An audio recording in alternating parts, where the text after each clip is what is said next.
கட்சியை பொறுத்த மட்டும் மக்களுக்கு ஏனென்றால் இதுல பாஜக ஆர்எஸ்எஸ் காரர்கள் சங்கிகள் ராமர் கோயில் உண்டியல்லே கையை வச்சுட்டார்கள் என்பதுதான் கொடுமை. ஊரெல்லாம் சொல்லி நான் ராமர் கோயில் கட்ட போறேன், ராமர் கோயில் கட்ட போறேன், செங்கல் கொடுங்கடா, அதை கொடுங்கடா, இதை கொடுங்கடான்னு வசூல் போட்டவங்க கடைசி அந்த குண்டியல்லே கையை வச்சு உண்டியல் களவாணிகள் இந்த பாஜக காரர்கள் என்பது நிறைவு தெரிஞ்சிருக்கு. ஆர்எஸ்எஸ் காரர்களும் பாஜக காரர்களும் கோயில் காசை களவாண்டு தான் அரசியல் நடத்திக்கிட்டு இருக்காங்கிறது வெளியில வந்துருச்சு. குடிபட்ட திருடர்கள் விழி புதுங்கி நிற்கிறார்கள். ஆனால் பிரதமர் மோடியை பொறுத்த மட்டும் கோயிலை திறக்க வந்தாரு. கோயிலுக்கு திறக்க வரும்போது மட்டும் பயங்கரமா பேக்ரவுண்ட் மியூசிக்லாம் போட்டு வந்தாரு. பார்த்தா இதுல திருட்டு நடந்திருக்கு. இதை பத்தி வாயை திறக்கல, ஒரு வார்த்தை சொல்லல.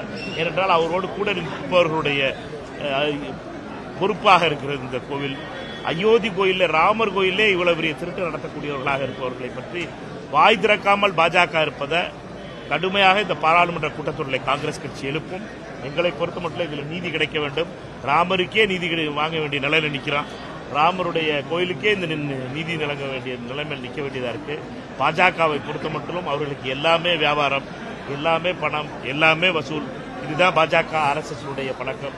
இதனை எதிர்த்து காங்கிரஸ் கட்சி பாராளுமன்றத்திலே கடுமையாக குரல் கொடுக்கும்.